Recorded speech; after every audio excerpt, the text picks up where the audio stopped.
بالله من الشيطان الرجيم. بسم الله الرحمن الرحيم.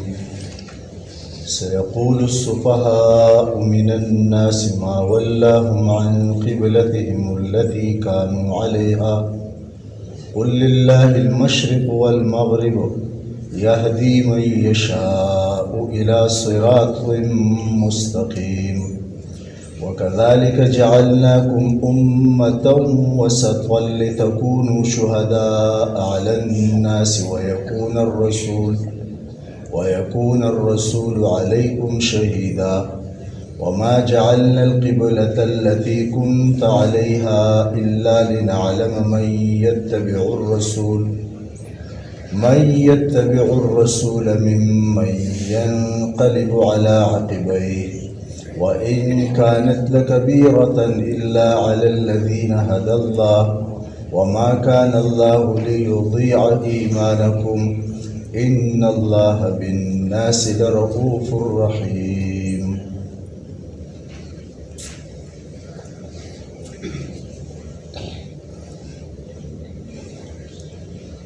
النبي صلى الله عليه وسلم باندې چې کله اول وحي راغله نو په دغه دوران کې جبريل عليه السلام نبی صلی الله علیه وسلم ته د اوداسه طریقه مخوله او د مونځ کولو طریقې ورته مخوله. نو هغه وخت صرف دوه مونځونه، یو د سحر مونځ یو د مازدیګر مونځ، خو دا فرض نه و، دا په طور د نفل باندې نبی صلی الله علیه وسلم کول.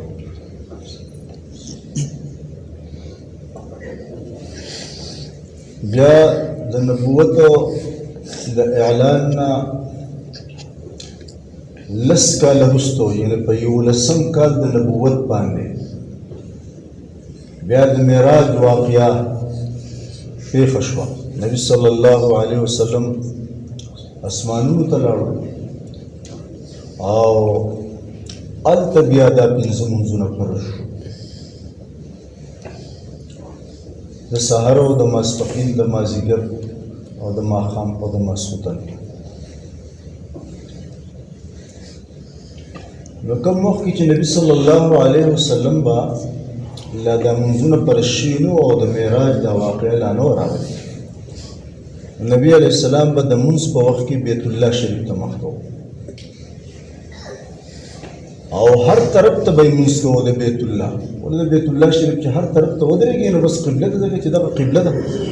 دغه جهت، دغه سمت ده. خو زیاتره علماو لیکلي دي چې نبي صلی الله علیه وسلم به هغه طرف ته ودرېدو چې کوم طرف ته حجر اسود دی او رکن یمانی دی. رکن یمانی اول راځي د هغه طرفه او حجر اسود دلته راځي. نو دې طرف کې به زیات مونځ کوو، ځکه دې طرف ته بیت الله شریف هم راتو او په دې طرف باندې مسجد اقصی هم راتو.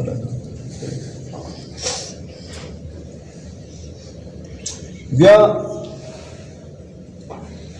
نبی صلی الله علیه وسلم مدینه منوره ته راغی. دغه دور د مکې تیر شو. مدینه منوره ته چې راغی، مدینه منوره کې الله پاک ورته حکم وکړو چې ته مسجد اقصی طرف ته مخ کوه په مانځه کې اوس. او د هغې وجه علماو دا لیکلي ده چې په مخکینو کتابونو کې چې کوم تورات او انجیل کتابونو په هغې کې د نبي صلی الله علیه وسلم دا صفت بیان شوی چې دا نبي یو قبلتین دی. یو صفت دا هم چې دا اخري نبي چې کوم راځي که نه، نو دا به نبي د 2 قبلو وي. نو که چېرته دا حکم الله پاک نه وی کړی نو بیا به د یهودو او د نصاراو دپاره اعتراض جوړ شوی او ویلي به یې وو چې بهی دا خو هغه پیغمبر نه دی، ځکه چې زمونږ په کتابونو کې خو نبي القبلتین راغلی دی چې دی بیت الله ته هم مونځ کړی او مسجد اقصی ته هم مونځ کړی، ده خو پکې مسجد اقصی ته مونځ نه دی کړی. نو دا الله پاک په هغو باندې حجت تمام کو او د هغو د اعتراض دپاره چې کوم دی مقصده لګه په دې کې پیدا نه شوله. نو د دې هم هغو دا وپېژندو چې بهی دا واقعي څه دی لکه حق آخري پیغمبر دی، ځکه چې د دواړو قبلې ته یې مونځ وکړو او دې قبلې ته یې څه دی لکه مخ کړی دی. هغه ضدیانو که نه مخکې معلومه شوې، داسې نه چې هغه نه پوهېدل. نو دا 19 میاشتې 14 میاشتې 19 میاشتې تقریبا چې کوم دی نو مسجد اقصی طرف ته چې کوم دی بیت المقدس طرف ته د لمونځ وکړو نبي علیه الصلاۃ والسلام. د دې نه وروسته د مدینې منورې نه مغرب طرف ته سلګه فاصله کې د بنو سلمہ یو قبیله اوسېده چې هلته د هغو یو جومات و. څه ولګه جومات و. نبی صلی الله علیه وسلم په دغه جومات کې د ماسپښین په مانځه باندې ولاړ و. 2 رکعته لمونځ یې کړی و او 2 ته پاتې و چې وحی جبرائیل علیه السلام راوړه چې بیت الله ته مخ کړه.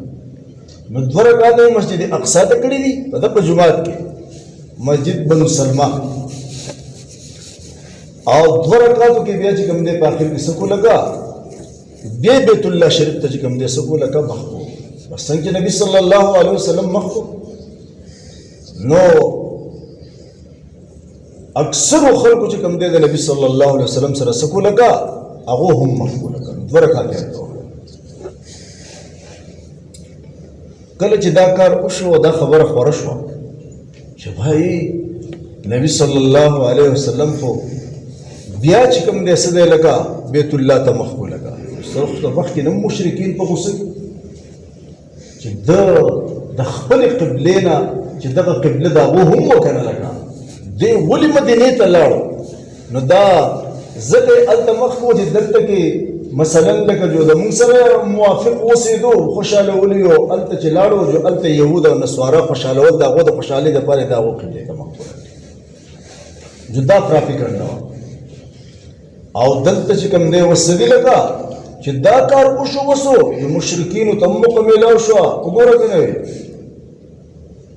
هلته د هغو د خوشحالۍ دپاره مخ کړی و خو پته ورته ولګېده چې حق مذهب زمونږ دی لکه زمونږ قبله صحیح دی. نو اوس ورته زمونږ قبله ورته بیا صحیح ښکاره شوه بیا زمونږ قبلې طرف ته مخ کړی او یهودو نصواراو دغه اعتراض پورته کړو چې بھائی دا که هغه قبله صحیح وه نو د دې قبلې ته ولې مخ کوو چې هغه صحیح وه کعبه صحیح وه نو دلته چې دی راغی دی مسجد اقصی طرف ته ولې مخ کوو. ټیک ده. او کعبه غلطه وه او دا صحیح وه چې ده ورته مخ کړی و نو دوباره بیا ولې هغې ته مخ کوله. دا پراپیګنډ دی مخکې نه هم او د اوس نم سوي لکه دا اعتراضات په نبی صلی الله علیه وسلم باندې څه لکه شروع شو. الله ته خو د مخکې نه هر څه معلوم څه ولکه د مخکې نه هر څه معلوم و. د دې پراپیګنډو نه مخکې الله پاک دا آیتونه نازل کړي کوم چې اوس مونږ ویل څه دي لکه دا آیتونه نازل کړو سیقول السفهاء زر ده چې قریبه ده چې وبوایي سفهاء یعنې بېوقوفه من الناس د خلکونه ما ولاهم چې څه شي وګرځول دا مسلمانان عن قبلتهم التي د دیو د هغه قبلې نه کانو علیها چې دی په هغې باندې وویل چې دیو هغې طرف ته مخ کوله. دا څه شی و چې دی وګرځول مسجد اقصی ته یې مخ کړی و 14-19 میاشتې دا بیا څه خبره وه د چا حکم د چا امر دی چې کوم دی بیا هغه طرف ته چې کوم دی څه دي وګرځول. خو الله پاک د ټولو نه اول لفظ د سپي استعمال وکړه. یهود نصارا مشرکین دې ته الله پاک سفها ویلي ته دې لکه سفها یې ورته ویلي بېوقوفه یې ورته ویلي دي او واقعي د دغه به بل بېوقوفه څوک وي چې د الله په حکم اعتراض او د الله د نبي په حکم باندې څه او د هغه په طور او طریقه باندې اعتراض واقعي دا بېوقوفه دی لکه بعض ځایونو کې قرآن پاک کې راغلی دی چې دې کفارو ته عقلمن هم ویلی شوي څه دي لکه عقلمن ورته هم ویلی شوي دي او دلته ورته بېوقوف هم ویلی شوي. نو علماو دا وضاحت کړی دی چې په دیني امورو کې چې کوم دی نو ماهر دي په دیني امورو کې څه دي لکه عقل والی دنیاوي امور چې دي که نه دنیاوي امور په دې کې مازغه کار کوي دا نوي ایجادات کول او څیزونه جوړول په دې کې بصیرت والے دي په دې کې عقل والے دي خو په دیني امورو کې سفها څه دي لکه سفها نو اشکال نه راځي څه دي لکه اشکال نه راځي لکه بصیرت والے دي عقلمند دي او په دنیاوي امور کې په دنیاوي سوزونو کې لگا ٹھیک دی خو په دینی امور کې چې خدای پیغمبر ورته وایي په قبر کې عذاب دی په قبر کې ثواب دی بس په دې کې به وقوف دي د قیامت ورځ راتلونکې په دې کې به وقوف دي جنت دوزخ شته په دې کې به وقوف دي لکه سدي په دینی امور کې چې کوم دي سدي لکه هغه به وقوف دي هغه قمقل دي او دنیوي امور کې چې کوم دي عقل کار کوي نو په دغه وجه باندې کوم دي چې هغه ته صدا عقل مندي د پس راغلي نه هغه دنیوي امور په اعتبار سره دی نه چې په اخروی امور په اعتبار سره دا به وقوف دي الله په حکم سو کې اعتراض کوي نو هغه یې به وقوف ده قل اے پیغمبر طور ته وایا لله المشرق والمغرب چې اے مشرق او مغرب د الله د الله ملکیت دی د الله مخلوق دی سره لکه مخلوق دی ورا دا قبله چې کومه ده کنه قبله دا مسجود الیه نه ده لګا سجده دی قبله ته نه کولای کی دا خو جهاد دی سره لکه یو جهاد دی یو سنت دی لګا سجده د بیت الله د دیوالونو ته نه کولای کیږي لکه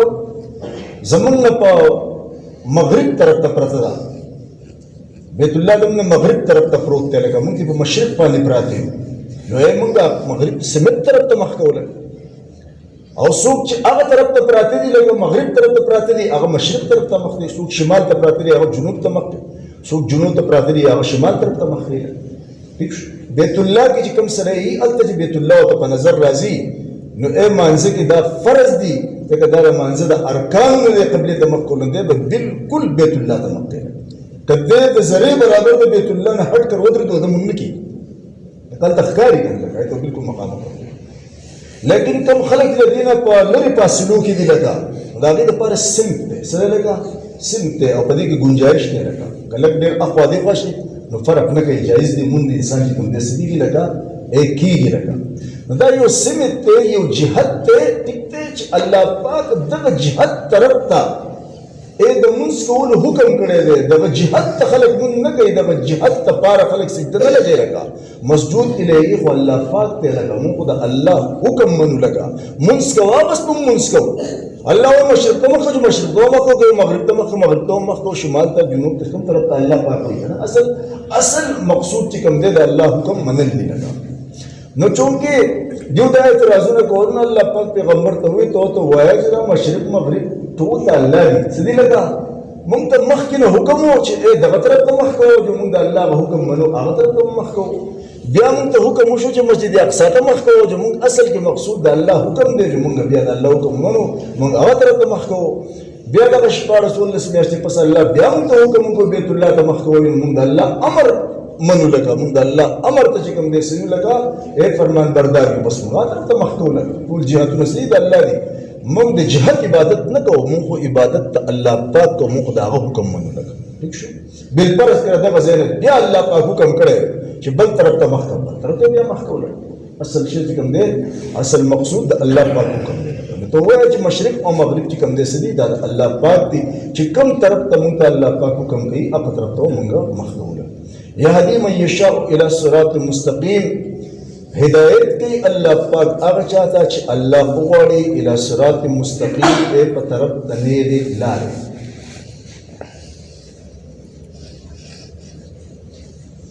خدای دې لپاره قرآن پاک کې ځای په ځای آیاتونه راشي چې الله پاک نه څوک په زور مسلمانۍ نه څوک په زور کافر کوي خبر ورسېږي لارې دواړه الله پاک خودلی دی لکه او انبیاء را لګلی دي او کتابونه را لګلی دي او د امتیاز د پاره د خو د بد د امتیاز د پاره الله پاک انسان ته عقل ورکړی دی کوم سره چې لیونی دا سره په حساب دی ٹھیک شو نو دا ته معلوم شي ٹھیک شو او په هر لار په اختیارولو کې انسان ته اختیار ورکړی دی ها پابند کړی دی الله پاک بیا انسان چې بس وستا خو خدای کوم لار ده او د هر لارې نتیجه چې کوم دې سره د پیغمبر په خپل باندې الله پاک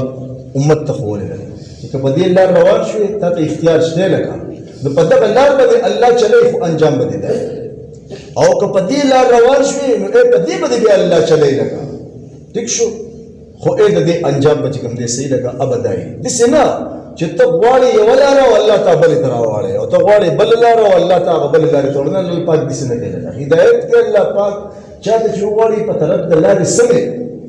خو بل ځای کې آیات کریمه راځي چې یهدي الیه من یونیب، الله پاک هدایت کوي اے دی نیب لارې طرف ته هغه چاته یونیب چې هغه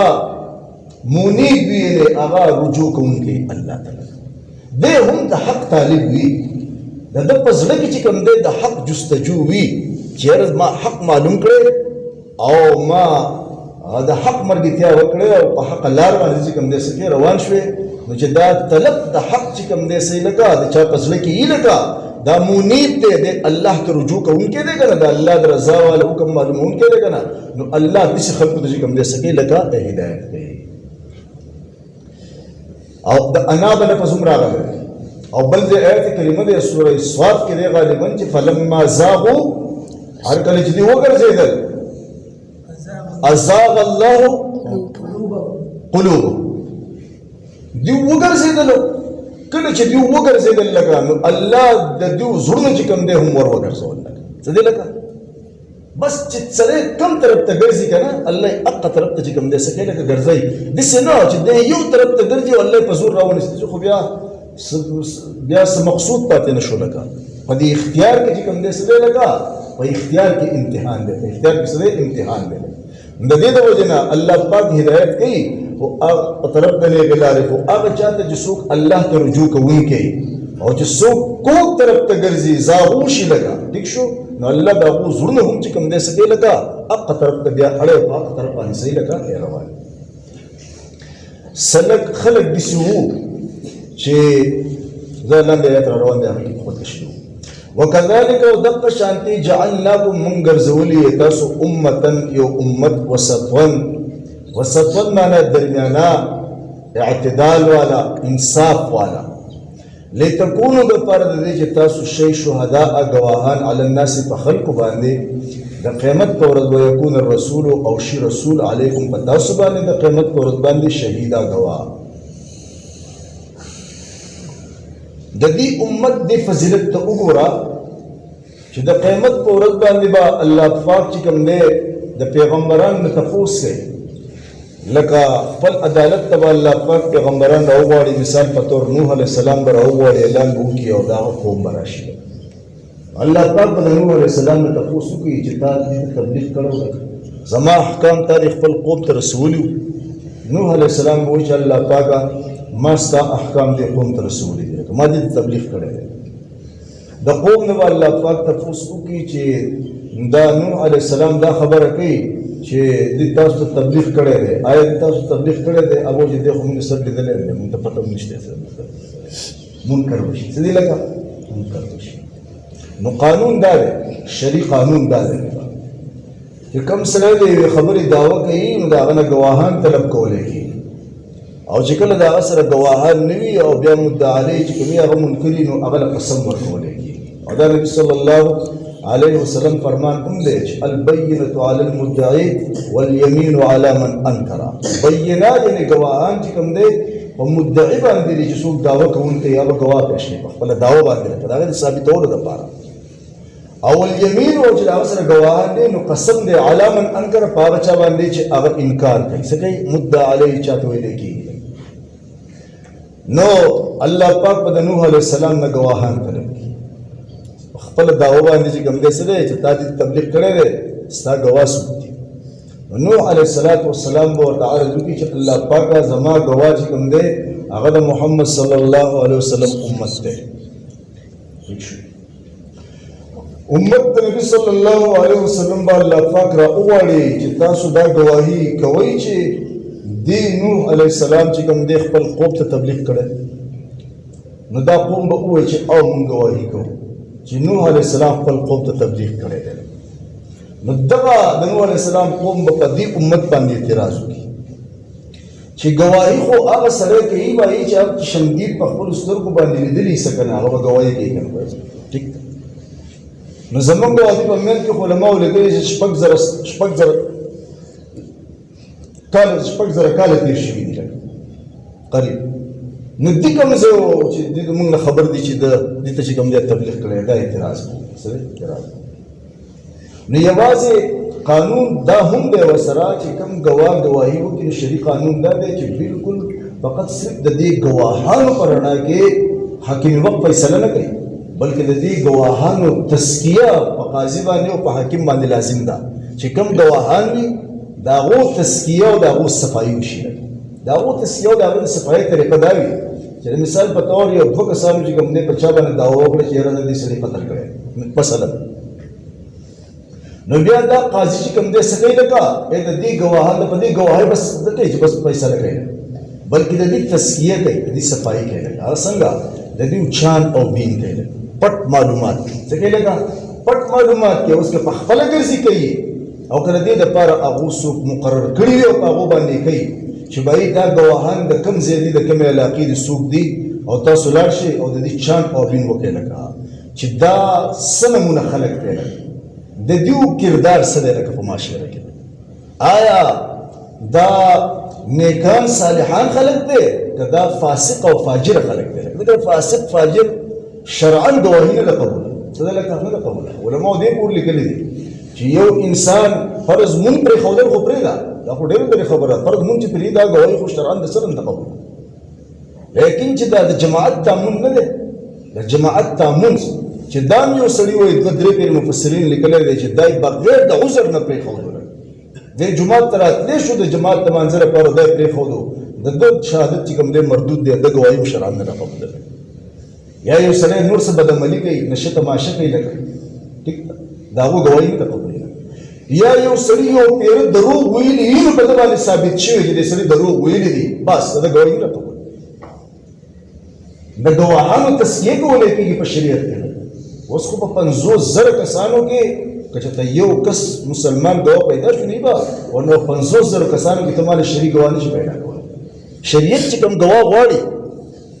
او د کوم ګواه په ګواهي باندې چې به حاکم وقت د قصاص فیصله کوي، د کورو فیصله به کوي، د لاس د کټ کولو فیصله به کوي، لکه فیصلې کوي لکه د هغې دپاره چې کوم دی صالحه ګواه پکار دی، دا تزکیه به کولی. نو چونکې خبره دې طرف ته ذکر راغله چې لږ تاسو په خبره پوه شئ. نو څنګه چې د نوح علیه السلام قوم د نبي علیه السلام په امت باندې اعتراض وکړي چې باید دوی خو ونه د سره ګواهي کوي په موږ باندې، د دې ګواهۍ اعتبار خو شته دی نه، زموږ د ایمپلمنټ ډېر په زرګونو کلونو فاصله تېره شوې. نو الله پاک په څه کوي لکه د دې امت نه به تپوس کوي چې دوی اعتراض کوي چې دوی خو د مونږ په دغه زمانه کې او په دې موقع کې نه وو، دوی زمونږ باندې څنګه ګواهي کولی شي؟ د دې ګواهي غیر معتبره ده. نو تاسو د خپل صفایۍ کې څه وایئ؟ بس خپله تزکیه کې څه وایئ؟ نو دوی به دا ووایي چې الله پاکه ته رښتینی څه؟ ته رښتینی. الفاظ تفسیر کې داسې دي چې که چېرته ته رښتینی خو ما داسې استعمال نه کړله، او بیا داسې دي تفسیر کې چې یقینا ته رښتینی. تفسیر کې الفاظ څنګه دي؟ الله که چېرته ته رښتینی، خو بیا پسې وروستو څه دي؟ یقینا ته رښتینی الله پاک. ٹھیک شو؟ نو ستا کلام هم رښتینی دی. ستا کلام څه دی؟ لکه تا چې کوم کلام را لېږلی و هغه کلام هم رښتینی دی. نو الله ته رښتینی او یقینا رښتینی او ستا کلام رښتینی دی او یقینا رښتینی دی، نو چې دا دواړه رښتیني دي نو موږ هم رښتیني یو. او هغه دا چې تا په خپل کلام کې فرمایلی ولقد ارسلنا نوحا الى قومه قال یا قوم اعبدوا الله ما لكم من اله غیره. تا ویلو الله په خپل کلام کې چې خامخا په تحقیق سره موږ لېږلی و نوح علیه السلام خپل قوم ته، او هغه خپل قوم ته دا ووایي چې ای زما قومه فقط د یو الله عبادت کوئ، د الله نه بغیر بل څوک لایق او حقدار د بندګۍ د سره شته دی نه. او دویمه دا چې موږ ته رسول الله صلی الله علیه وسلم ویلو چې بلغ نوح قومه، نوح علیه السلام خپل قوم ته تبلیغ کړی دی. نو دا د دې امت عظیم خصوصیت دی او عظیم فضیلت دی. دا په طور د مثال یو پیغمبر د ټولو پیغمبرانو متعلق چې کوم دی څه دی لکه دا امت په ګواهي کوي چې دې د آدم علیه السلام په سیر لیکلي د آدم علیه السلام نه والا د عیسی علیه السلام پورې چې کوم دی دا امت په دا گواهی کوي دا شرف او دا عزت الله پاک دې امت ته ورکړی دی چې دې پیغمبرانو دې خپل قومونو ته چې کوم دی الله تبلیغ کړی دی ستا احکام پسې دي لکه یا رسول نو دا وایي چې دا امت وسط امت ته یعنې دا عدل والا امت ته دا انصاف والا امت ته لکه او دا مولانا فضل ربی صاحب چې دی دا وصفات شو الله دې قبر نمونه ډک کړي الله پاک ډېر ډول علم الله پاک دې ته ورکړی و بس دا چې چا سره سواسطه پاتې نه شي نو سړي ته پته نه لګي او بعضې خلک یې ژوندو اسم قدر نه صحیح لګه کله چې بیا وفات شي او چې د هغه د خبر نه څو خبرې جوړ او تندور بیا ټپ ورکړي او ځان چې یاره دا سړی خدای موږ له راکړی او دا زموږ ولې داسې راړم نه څه حاصل ولې نه کړي زموږ مزاج دا صحیح لګه او موږ یې قدر کړو او نو موږ لږ د هغه سره د تفسیر یوه دوره کړې وه ما په خپلو استادانو کې استاد ویلي ما ته ویل د سره د رمضان کې تفسیر دورې کوي د علما که نه ما سره دوره کړې وه نو زما به څه اندازې خو لږه ما د خپل دغه مطابق چا ته کتلي نو ما ویل زموږ نه ډېر وخت زموږ نه ضایع شوی دی چې د دې سړي خواله موږ ډېر ولې نه یو راغلي د نه موږ ډېر ولې څه نه دي حاصل کړي دی او خو سم سمندر دی علما به راتلل د هر فن کتابونه به د هغه نه ویل خارجي بیا هم په خپلو سترګو ولیدل فارغه علما لکه مختلف فنون دي ګران فنون او دا به هغه چې کوم دی راتلل به او دا به د هغو نه څه کول ویل به نو هغه یو پیر قبر باندې بیان کوو نو اصل کې هغه سورت فاتحه ویلې وه او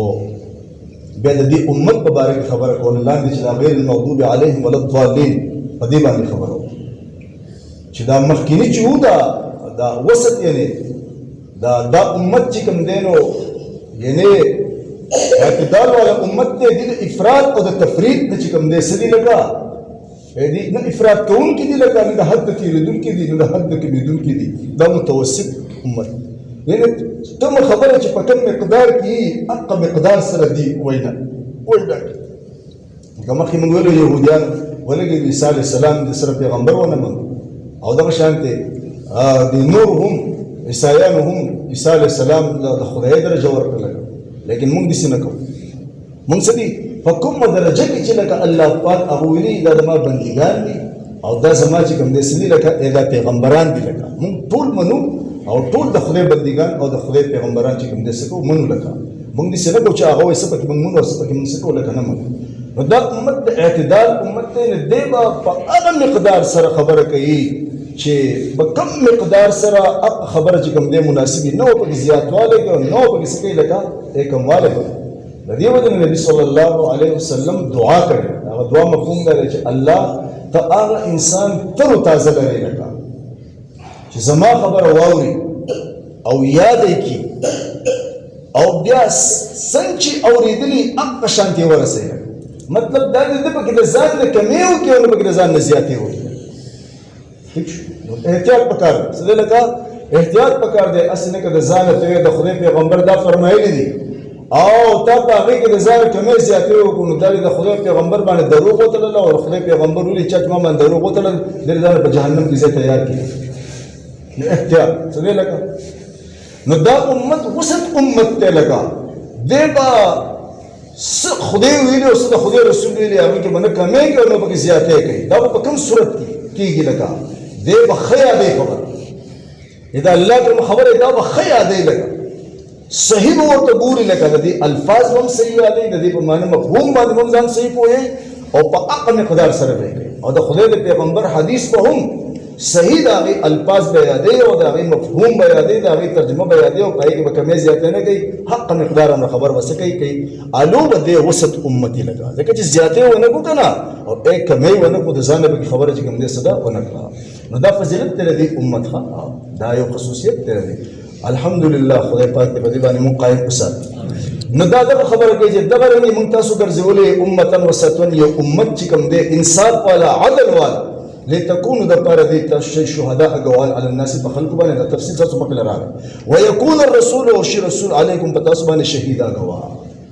دا پیغمبر به بیا الله پاک راوغواړي محمد صلی الله علیه وسلم به راوغواړي ټیک شو که نه دا خبرې خو شوې ورش نبی صلی الله علیه وسلم باندې متعلق چې کوم د سور کې لکه اګوایي وکړه خپل امت اب څه دي لکه د ټیکوي څه دي لکه د ټیکوي ما وی نن سبا خو دا حال ته تقیسه نه چې تاسو سره مونږ دي سوریدلو په خپل باندې موږ څه دا نشته چې موږ تلیو دا غوونه تاسو کړو ډیر دا خبره چې د په خپل د قضا په خدای باندې پاتې شوی نو چې تاسو کړو چې تاسو د شری فیصله ونه کړې په خپل دور کې ما هغه ما شری ګواهان دي فیصله باندې د نشم کولای هر فاسق فاجر راځي او هغه په خلکو باندې ګواہی کوي او پیسې خو پسند په خلک ګواہی کوي په زر په خلک ګواہی کوي نو دا ډېر لوی د احتیاط مسلې لګا ډېر ګران کار دی ځکه خو چې سو قاضي شو دی په پس جوړ کوي باندې اعلان شو زه لکه ځکه چې کوم ذمہ داریان یې هغه ډېر زیاتې صحیح لګا ډېر زیاتې سخت نو دا پیغمبر بدی خپل امت باندې کوم د سو کی ګواہی وکړه او ټیک ویل لګا وما جعلنا القبلة التي او نه ګرځولې مونږه اے هغه قبله كنت اے پیغمبر چې ویته علیها باغی باندې الا لنعلم مگر د دې لپاره چې مونږ ښکار کو من هغه څوک یتبع الرسول چې هغه تابعداري او پیروي کوي د رسول ممن د هغه خلقونه ينقلبو چې هغه واپس کیږي علی عقبیه په خپل پوند باندې اوس مونږ الله پاک وایي د قبله د تبدیلی ولې وکړه بداغي علت او داغي وجه ذکر کوي لکه مونږ د دې لپاره وکړه چې بای هغه خلق ښکار کو لگا الله ته معلوم دي لنا علم مانزه ته ماده ونه کړه چې مونږ ته معلوم شي الله ته معلوم دي لنا علم معنا للناس على چې مونږ ظاهر کو خلق ته ښکار کو الله ته پته ده څه لگا پته ده نو دا د دې امتحان لپاره وکړه چې دا کم دسي کچ ایمان والے دي لگا مزبذب چې دا ښکار شي څه دي لگا لکه دې پیروي کوم کې نه دي چې خلق ته چې کوم دې ښکار شي نو د نبی صلی الله علیه وسلم سره اکثر صحابه چې کوم دې سره لگا هغه قبله ته بیا مخکړه په دې منځ کې او بعضی کسان نه مخکړه ښه بیا کافر شي مرتد شي کافر شي څه دي لگا نو دا امتحان ها صحیح لگا امتحان دنیا ټول دارو امتحان دی ول احکام د امتحان د پاره دی الله پاک ګوري سکیږي لگا ګوري خلکو ته بل چې کوم دې سکی ښکار کوي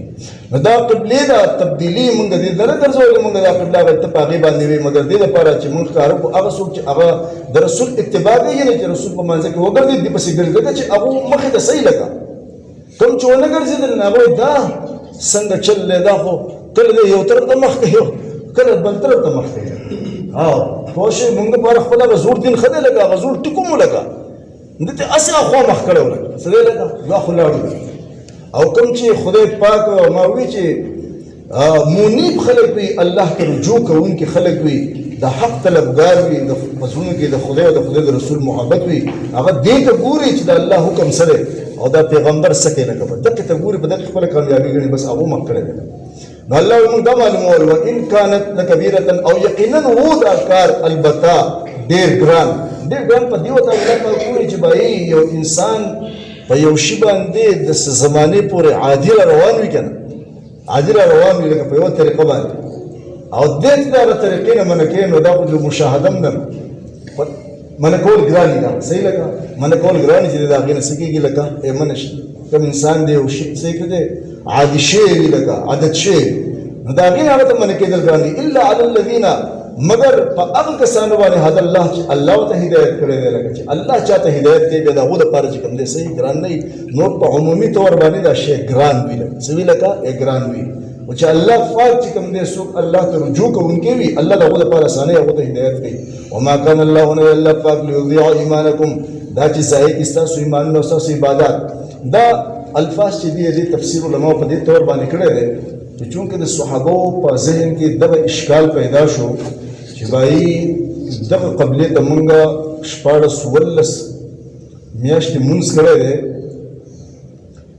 او بیا د اغین رستو دا حکم بدل شو څه لکه دا بدل شو نو کم کسان چې زموږ وفات شوي دي نو هغه دې قبله طرف ته مونږ کړو چې دا هغه د منځونو بس کېږي آیا هغه ځای لاړو لکه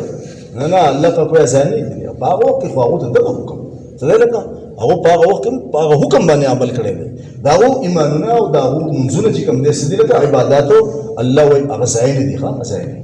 دا خو پرېدا چې د کم پیغمبر په زمانه کې کم حکم ولکه کم شریعت او په خپل زمانه کې د خپل پیغمبر خبره منلې ده ټیک شو کنه اگر کرست بیا د بل پیغمبر بل شریعت راغلی دی سره لکه راغلی دا غین هغه مخکې پات شي دي هغه صحیح مسلمانان پات شي دي او د خدای د حکم مطابق چې کوم دی پات شي دي دا هغه عمل چې کوم دی سده ځای نو کوم چې مخکې دین وفات شي دي او بیت المقدس طرف ته مونږ کړو نو الله پاک چې دا هغه ایمانونه او دا هغه اعمال چې کوم دی عبادتونه نه دي ځای ان الله بشک الله پاک بالناس د خلق سره لرؤوف